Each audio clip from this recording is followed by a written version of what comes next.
लालू प्रसाद यादव की बेटी रोहिणी आचार्य ने रमीज नेमत पर परिवार से बाहर करने और पार्टी की बदहाली का आरोप लगाया है।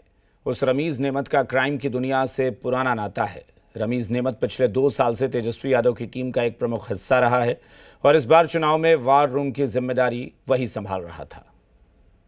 चाणक्य से आप सवाल पूछिएगा, जब कार्यकर्ता चाणक्य से सवाल कर रहा है, पूरा देश दुनिया सवाल कर रहा है कि पार्टी का ये ऐसा हाल क्यों हुआ। अब जब संजय रमीज इन लोग का नाम लीजिए तो आपको घर से निकाल दिया जाएगा। जिसने रोहिणी को रुलाया, योगी उसे रुलाएंगे। अपराध किया तो उसकी कीमत उसे चुकानी पड़ेगी। तेजस्वी यादव ने जिस रमीज नेमत खान को अपनी पार्टी का चाणक्य बनाया था, जिसे चुनावी वॉर रूम की जिम्मेदारी सौंपी थी, रमीज इन लोग का नाम, उसी पर आरोप है कि उसने लालू परिवार के रिश्तों में आग लगा दी, भाई बहन के रिश्ते की हत्या कर दी। यहाँ तक कि रोहिणी आचार्य के साथ हिंसा का भी आरोप है। हिंसा, आगजनी और हत्या से इस रमीज नेमत खान का पुराना नाता है। आरजेडी के कार्यकर्ता जिसे सियासी चाणक्य मान रहे थे, वो उत्तर प्रदेश का छठा हुआ अपराधी है। इसके गुनाहों की फहरिस्त इतनी लंबी है जिसे देखकर आपके होश उड़ जाएंगे। रमीज नेतम के क्राइम का सफर 2021 में शुरू हुआ।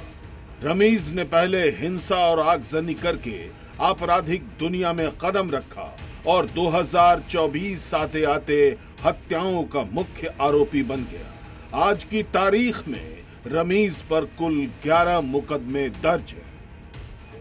तेजस्वी के कथित चाणक्य बनने से पहले रमीज नेमत हत्या के आरोप में उत्तर प्रदेश की बलरामपुर जेल में बंद था।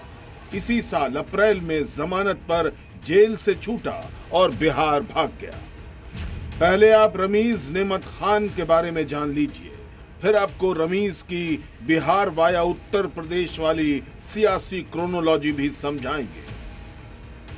दरअसल रमीज नेमत बलरामपुर से पूर्व सांसद और सपा नेता रिजवान जहीर का दामाद है। रिजवान जहीर खुद भी हत्या के मामले में जेल काट रहे हैं। रिजवान जहीर के जेल जाने के बाद रमीज की पत्नी जेबा रिजवान ने 2 बार विधानसभा चुनाव लड़ा और दोनों बार हार गई।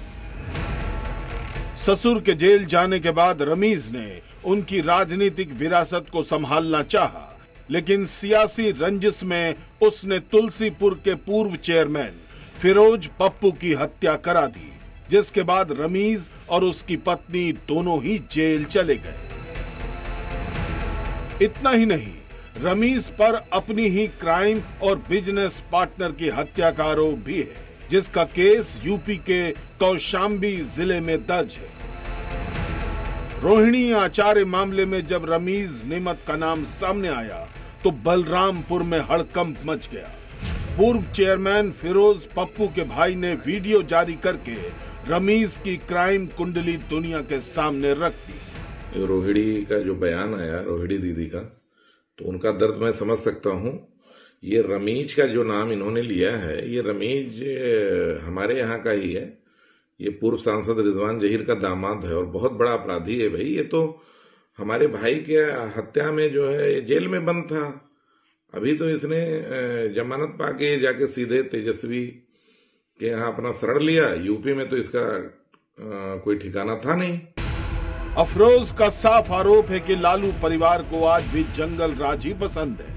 तभी तो तेजस्वी ने अपनी बहन से ज्यादा रमीज नेमत जैसे हिस्ट्री शीटर को तरजीह दी। लेकिन अब रमीज नेमत की हिस्ट्री पर योगी की नजर है। योगी ने उनकी क्राइम फाइल मंगवाई है। यूपी में गुनाह करने वाले रमीज की क्राइम फाइल दोबारा खुलने लगी है। कौशाम्बी पुलिस अब उसके जुर्म के पन्ने खंगाल रही है, क्योंकि सीएम योगी ने साफ शब्दों में कह दिया है कि यूपी में अपराध और अपराधी बर्दाश्त नहीं। आज आप देखते होंगे, पहले तो अपराध होता नहीं, लेकिन अगर कहीं छिनैती या लूट की घटना घटित हो गई तो कुछ ही घंटों में अपराधी जेल के शिकंजों में होता है और लंगड़ाता हुआ चलता हुआ दिखाई देता है। यह नया प्रदेश है जो अपराध को स्वीकार नहीं करता है और अपराधियों को यह दिखाने का प्रयास भी करता है कि अगर अपराध किया तो उसकी कीमत उसे चुकानी पड़ेगी। रमीज नेमत जैसे अपराधियों के लिए सीएम योगी का मैसेज लाउड एंड क्लियर है। अगर अपराध किया है तो सजा भुगतनी ही होगी। रमीज नेमत ने बिहार में भी लालू परिवार की बेटी की सुरक्षा में सेंध लगाई है। सामाजिक न्याय के कथित पुरोधा को भले अपनी बेटी के आंसू नजर न आए हों, लेकिन सीएम योगी इन आंसुओं का हिसाब जरूर करेंगे।